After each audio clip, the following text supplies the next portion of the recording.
अस्सलाम वालेकुम जी। ये देखिए, ये सारा घोड़े का गोश्त है और ये देखिए ये भाई लेकर आए हैं। कैसा खाना है और ये देखिए कि अभी खाना है या नहीं खाना। भाई ये पूरे मुसलमान और जुबिक मुसलमान है, बेहतर मुसलमान, और ये खाते हैं। और ये देखिए क्या है खाने का। मैंने बुलाओ मैच असलाम भाई मैं देता हूँ। तो ये क्या आप ट्राई करेंगे? हाँ जी जी सर जी, दसो वो कमाल का है। भाईजान इधर दो, इधर मैं टेस्ट कर मैं देता हूँ हेलो भाईजान, ये देखिए ये घोड़े का गोश्त है और ये सब खाते हैं। तो यकीन करें, मैंने कहा कि मैं भी देखूं और आप मुझे बताएं, मुसलमान खाते हैं भाईजान, घोड़े का गोश्त खाते हैं। जो भी खाया करो।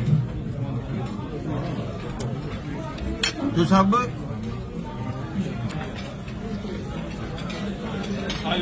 ਸਾਡੀ ਵੀਡੀਓ ਨਾਲ ਕੀ ਖਾਣ ਸ਼ੁਰੂ ਕਰ ਦੇਣਗੇ ਲੋਕ।